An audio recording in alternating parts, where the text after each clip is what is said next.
Assalamualaikum warahmatullahi wabarakatuh. Halo semuanya, apa kabar hari ini? Ya, semoga kita tetap diberikan kesehatan jasmani maupun rohani dalam mengikuti pembelajaran hari ini ataupun seterusnya ya.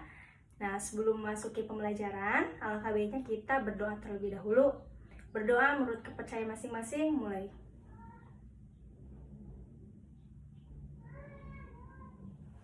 Berdoa dicukupkan. Nah, sebelum masuk ke pembelajaran, kita sepertinya tidak afdol jika tidak saling kenal mengenal, betul bukan? Karena ada pepatah, tak kenal maka tak sayang. Maka dari itu mari kita melakukan perkenalan terlebih dahulu ya. Baik anak-anak, perkenalkan nama Ibu Sophie Harisanti.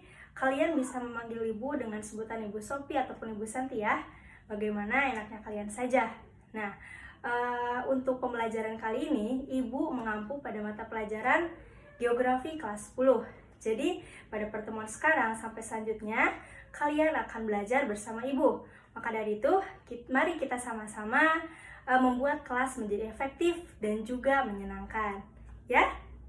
Baik, sekarang Ibu akan membacakan kompetensi dasar yang akan kita pelajari pada pertemuan kali ini, yaitu 3.7, yaitu menganalisis dinamika hidrosfer dan dampaknya terhadap kehidupan. Lalu ada 3.71, memahami konsep dasar dari hidrosfer dan pengaruhnya terhadap kehidupan manusia. Selanjutnya ada memahami konsep dasar dari siklus hidrologi. Lalu ada memahami unsur-unsur siklus hidrologi. Lalu mengidentifikasi jenis-jenis siklus hidrologi. Dan yang terakhir ada menunjukkan proses siklus hidrologi dalam kehidupan sehari-hari. Nah anak-anak, sebelumnya kalian tahu tidak bahwasanya air di permukaan bumi ini relatif tetap, tidak berkurang ataupun tidak bertambah.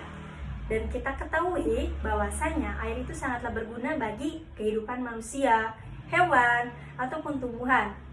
Entah itu untuk mencuci, minum, mandi, ataupun kegiatan ataupun aktivitas yang berhubungan langsung dengan air. Contohnya kita ingin diving, kita mau arung jeram, dan masih banyak lagi. Ataupun di suatu ketika kalian sedang berpikir tentang hujan. Dari mana sih Ibu awal datangnya hujan? Ataupun bermuara di mana sih air hujan itu? Nah, di sini kita akan membahas mengenai air hujan tersebut, atau kita sebut dengan siklus hidrologi. Seperti yang telah kita pelajari, bahwasanya hidrosfer adalah lapisan air. Itu terdiri dari dua kata, yaitu hidros, yaitu air, dan per adalah lapisan. Jadi, hidrosfer adalah lapisan air, baik berupa benda cair, yaitu air, benda padat seperti gletser maupun es, dan uap air, yaitu embun. Maka dari itu, uap air, es, air itu semua termasuk ke dalam kelompok hidrosfer ataupun lapisan air. Nah, jumlah air di permukaan bumi ini relatif tetap, tidak berkurang ataupun tidak bertambah. Itu disebabkan karena adanya siklus hidrologi. Apa sih siklus hidrologi? Siklus hidrologi adalah sirkulasi air yang tidak pernah berhenti dari atmosfer ke bumi dan kembali lagi ke atmosfer melalui beberapa unsur seperti kondensasi, presipitasi, evaporasi, transpirasi, dan masih banyak lagi. Nah, di sini ada beberapa komponen, yaitu ada evaporasi, transpirasi, evapotranspirasi, kondensasi, adveksi, presipitasi, terus ada sublimasi, runoff, infiltrasi, dan juga perkolasi. Nah, di sini Ibu akan menjelaskan melalui gambar yang tersedia ya di papan tulis. Mohon diperhatikan ya anak-anak. Unsur ataupun komponen siklus hidrologi yang pertama ada evaporasi. Evaporasi ini adalah penguapan yang dimulai atau dilakukan oleh badan air, entah itu sungai, danau, waduk, got, selokan, dan masih banyak lagi ya. Karena pada dasarnya 70% permukaan bumi ini dikuasai oleh badan air, maka dari itu penguapan dimulai dari badan air. Yang kedua ada transpirasi. Transpirasi ini adalah penguapan yang dilakukan oleh tanaman ataupun tumbuhan. Karena pada dasarnya semua penguapan itu dimulai dari adanya pemanasan matahari. Dan maka dari itu penguapan evaporasi, evapotranspirasi, dan transfer juga itu karena adanya pemanasan matahari. Yang ketiga tadi ada evapotranspirasi. Nah, jika evapotranspirasi ini adalah gabungan dari badan air dan juga tumbuhan. maka dinamakan sebagai evapotranspirasi. Nah, setelah dia menguap, dia akan berkumpul menjadi uap air yang naik ke atas. Sebagian berkumpul membentuk awan, namanya itu kondensasi, yaitu kumpulan titik-titik air membentuk awan. Nah, kemudian uap air yang belum menjadi awan bergerak ke daratan ini, namanya itu adveksi, yaitu gerakan udara yang terbawa oleh angin, baik ke awan ataupun uap air akan terbawa ke daratan gitu. Nah, kemudian karena awan sudah besar, sudah berat, maka dia akan menjadi hujan atau kita kenal dengan istilah presipitasi. Lalu jatuh ke permukaan tanah, namanya apa? Presipitasi. Nah, berikutnya, hujan akan jatuh ke permukaan tanah, sebagian ia akan mengalir di atas permukaan tanah, namanya itu runoff. Wujudnya bisa sungai, bisa saluran air, got, dan masih banyak lagi ya. Nah, jika sudah itu, sebagian lagi dia masuk ke dalam tanah, meresap secara vertikal, namanya itu infiltrasi. Tadi kan air yang sudah jatuh, dia akan ke permukaan tanah, namanya runoff, dan jika menembus ke pori-pori tanah, namanya itu secara vertikal, namanya itu infiltrasi. Nah, ada lagi air yang sudah menyerap secara vertikal, dia akan masuk lagi ke dalam secara horizontal sampai membentuk air tanah, namanya perkolasi. Akhirnya, air yang didapatkan ini akan kembali lagi ke laut melalui sungai maupun air tanah. Nah, jadi komponen atau unsur-unsur pembentuk adanya siklus hidrologi itu ada evaporasi, transpirasi, evapotranspirasi, kondensasi, adveksi, presipitasi, runoff, infiltrasi, dan juga perkolasi. Mengerti anak-anak? Ya, jika mengerti, mari kita lanjutkan kepada jenis-jenis siklus hidrologi.